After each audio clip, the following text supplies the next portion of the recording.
कि पश्चिम बंगाल में चुनाव है और पश्चिम बंगाल की मुख्यमंत्री किस तरह का नाटक कर रही है, किस तरह का ड्रामा कर रही है, ये पूरा देश देख रहा है, पूरा देश सुन रहा है। बल्कि ये तो इतने बड़े कलाकार हैं कि इनको तो ऑस्कर अवार्ड से सम्मानित किया जाना चाहिए। इनके वास्तविक अस्पताल में मौजूदा चित्र को देखा, उस चित्र में साफ दिख रहा है कि व्हील चेयर पर बैठी हैं तो राइट लेग इनका दिख रहा है और बेड पर लेटी हैं तो लेफ्ट साइड का पैर इनका दिखाई दे रहा है। मतलब ये इतना सारा तामझाम जो है, ये जनता को लुभाने के लिए, जनता को अपने प्रति दयामयी बनाने के लिए, दया का भाव जगाने के लिए ये सब नाटक चल रहा है। पूरा देश जानता है ममता बनर्जी जी के बाटला हाउस कांड में आप ही पूरा तामझाम के साथ, लश्कर के साथ जब बाटला हाउस में पहुंची थी जामिया नगर में, तो आपने भरी सभा में कहा था कि अगर ये फर्जी एनकाउंटर साबित नहीं हुआ तो मैं राजनीति से संन्यास ले लूंगी, हमेशा के लिए राजनीति छोड़ दूंगी। आज मुझे ऐसा लगता है कि नैतिकता के आधार पर आपको राजनीति से संन्यास ले लेना चाहिए। इसी तरह हमारे केजरीवाल साहब जो रोज एक नया झूठ परोसते हैं और दिल्ली की जनता उनके झूठ से तंग आ चुकी है। दिल्ली में ताहिर हुसैन के गुर्गों द्वारा जब अंकित शर्मा की हत्या की गई, 400 चाकू से वार किया गया। अंकित शर्मा, जिसके लिए दिल्ली के मुख्यमंत्री केजरीवाल ने हत्या के बाद कोई भी दया का भाव या उसके परिवार के प्रति शोक का भाव, उस शोकाकुल परिवार को ढाढ़स बंधाने का भी जहमत नहीं उठाई।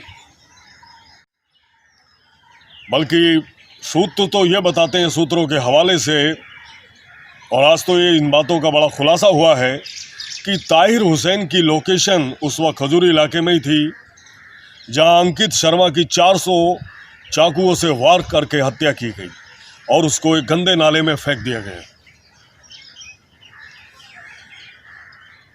उस सूत्रों के हवाले से इस बात की जानकारी मिली कि ये ताहिर हुसैन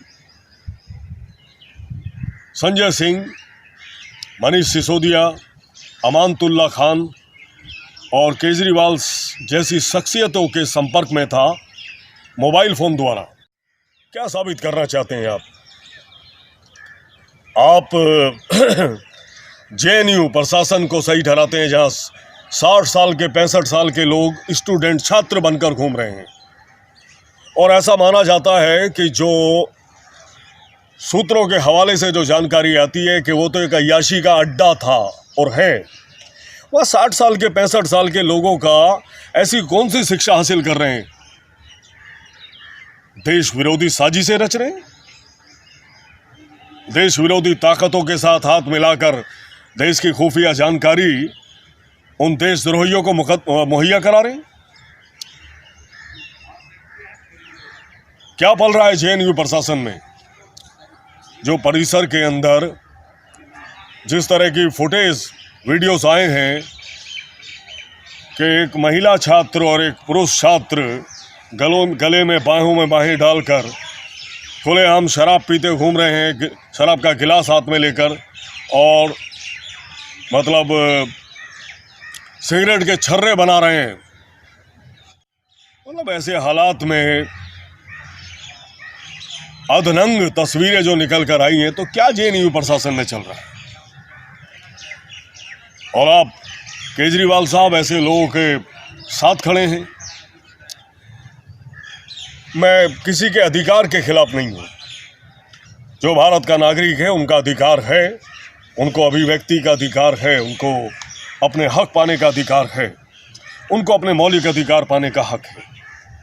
लेकिन सवाल ये पैदा होता है कि किसी भी व्यक्ति को, किसी भी नागरिक को अभिव्यक्ति का हक है, मौलिक अधिकारों का हक है, मगर देश के खिलाफ साजिश रचने का हक इस भारत माता ने किसी को नहीं दिया। इस मुल्क ने, इस मुल्क के कानून ने, इस मुल्क के संविधान ने किसी को नहीं दिया।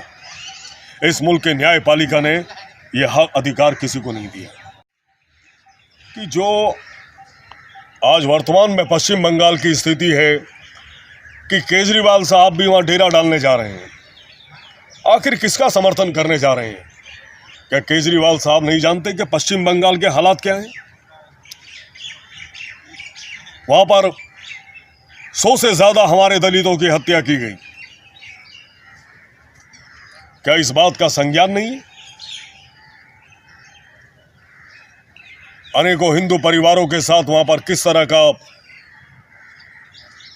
तरह का मतलब एक वैसी कारनामा उनके साथ हुआ। क्या केजरीवाल साहब नहीं जानते? आज गैर कानूनी तरीके से अनिवासी भारतीय गैर मुल्क से हमारे भारत में आकर बस गए हैं। क्या केजरीवाल साहब नहीं जानते कि बांग्लादेश से कितनी आसानी से ये लोग हमारी सीमा में घुस आए?